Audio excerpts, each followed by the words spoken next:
Late in the night yesterday, we went ahead to get a very big story coming in through from Sammy McBall and another journalist from the Mail Sport about the current situation at Manchester United. And that was Chris Wheeler and Sammy McBall. And obviously, it's known business as usual at the club of Manchester United because things are not really moving the right way in there for you. And looks like the players are like, Erik Ten Hag cannot resolve this situation, and they were surprised why Erik Ten Hag was not sacked during this summer. We cannot come and say it's 100% right, but you cannot really downplay. You get the credibility of these two journalists because they are really credible and they really have everything at hand. So they were really right that the club wanted to sack Erik Ten Hag, but they left him around, and obviously things are really moving, not as expected, but with the current form of Manchester United. Ever since we returned from international break, we've gone ahead to play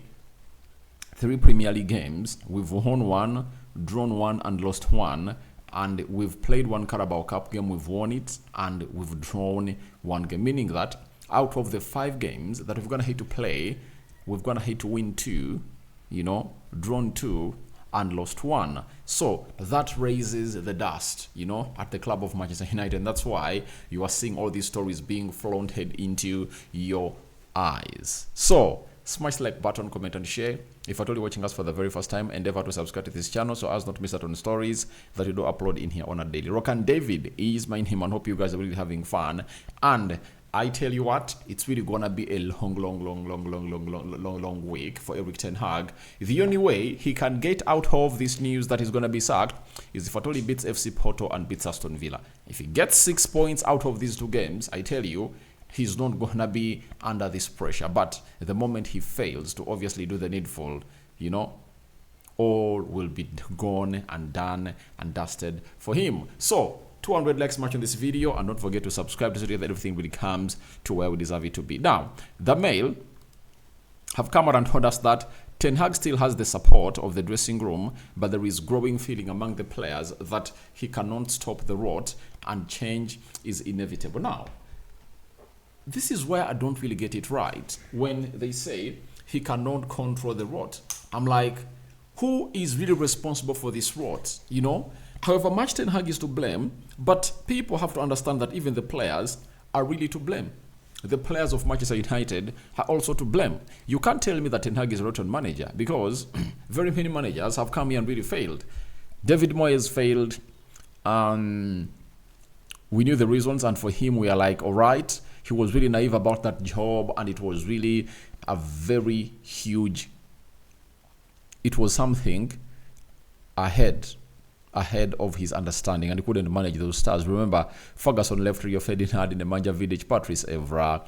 He left Robin van Persie. There was Wayne Rooney. There was Anderson. There was Nani. There were a crop of players that were really experienced, and all they needed was an experienced manager to obviously come in through and take over from there. You understand? But for Louis van Gaal, we all knew to it that he needed time, and those fans of Manchester United, in quotes, that thought that we needed a quick fix, were like, let Louis van Gaal leave and let the man known as Jose Mourinho come in through. And even Jose Mourinho failed. And I think that would have gone to be the biggest highlight to the Glazers, that if you've gone to bring in Jose Mourinho who's going to fail, what is the problem? Because the problem with the structure, you understand? After Jose Mourinho failing, they brought in Ole Gunnar Solskjaer. 2 years, he failed, and most of the managers of Manchester United failed in the 3rd year, as you see it applying to Erik Ten Hag, meaning that there is always something that always doesn't click on along that they need to obviously rectify. That's why, if this problem had been solved like 5-6 years back, United would have already gone ahead to be on the road. And the players are like, they cannot see Erik Ten Hag really ratifying this road. But is Erik Ten Hag rotten? I don't think so. If he's having Ruud van Nistelrooy, a first-team coach, and Ren Heck, who are first-team coaches, behind him, 3 managers, 2 more reinforcements to the bench of Manchester United, or the coachings of Manchester United, we should be seeing better results. That shows you that they are players who are not good. But as I told you on Sunday, that I heap all the blame onto Erik Ten Hag. Why? 1, Erik Ten Hag is responsible for picking these players. And when you look at that team that said against Tottenham Hotspur, there are two players that were not really in action, and they are the players that we've been complaining about the previous seasons and even this season. That is Bruno Fernandes and Marcus Rashford. I've not seen anyone blame Dalot, though he was responsible for the first goal, because he had to run until the far post. You understand, to obviously clear that ball. But people are like, he has been one of the most consistent players for the club of Manchester United alongside Mazraoui. No one is blaming Lisandro Martinez, and for Lisandro Martinez, no one is going to put in more interceptions in the Premier League than him amongst all the defenders. Matthias De Ligt is another important player that has gone ahead, obviously put in the Ricardo shift all possible and all together. Then Ugarte, Mainu, Casemiro, Garnacho, Zexi, all those players are not to blame. And why is it that all of us were really surrounding on two players and Erik Ten Hag is keeping them on the pitch? And I'm like, if Erik Ten Hag continues to put those players on the pitch, he's sacking himself, as I told you on Sunday, that those players are going to cost him a job. And not until he really says, you players should obviously play off the bench, or I can take you off and see to it that everything really goes on as my master plan is. Because these players look like they don't want to dance to the tunes of the manager, because they continue to do different things altogether. And if at all it's the board telling the manager to do that and not really drop them, I don't know. But Erik Ten Hag has to stand his ground right now and put these players off. But those who are really saying that there is a rot at Manchester United, I think the rot is amongst players, and those players are known. So let's go to what they went ahead, obviously add on and really see what these players really had to say that we are speaking to the media, or leaking out to the media. Mailsport said United's lack of height was discussed by senior players at halftime as they called for more resiliency and asked why United keep falling apart when they concede a goal, only to see Spurs score again within 2 minutes of the restart. Now, obviously, it was inevitable. It was inevitable because Lisandro Martinez went ahead to lose out onto his man. You get? And if at all he loses out on his man, there is nothing else we could do because we are 10 men. If at all they could go through us when they're really 11 now, what happened? What could have happened if at all we were one man down? You understand? So I understand, but this is where players should also come in through and redo the needful. Why don't they pin Marcus Rashford that? Why don't you track back? You get? Where is the compact of that midfield such that we really have lots of numbers in the midfield and we see to it that all really goes on point? And I'm just waiting to see how Ten Hag is really gonna really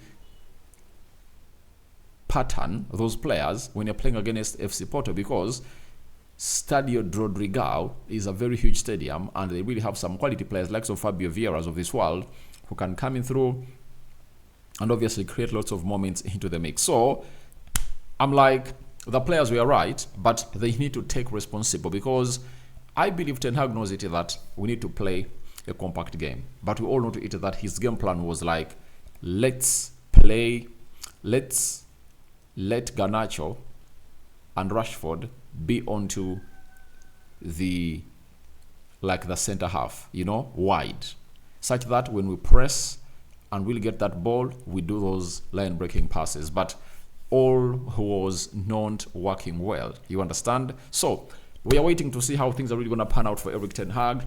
But the players are like, the rot is really huge, and Erik Ten Hag cannot turn it around. Then Chris Wheeler and Sammy McBo have come out and told us that some United players were surprised that Ten Hag was not sacked in the summer. Obviously, I know there is that group of players who believe that the manager should always be the sacrificial lamb, and when he is the sacrificial lamb, we get in a new manager, we play in 1 season, 2 seasons, and then we let him go. You get? But they are forgetting that those years are really coming. Their years are coming to an end, and they are gonna really sacrifice their careers like that. You get? Because elite teams like Man City, Arsenal, Liverpool, the players really work a lot and they run. Now, for those players that are really surprised that Ten Hag was not sacked,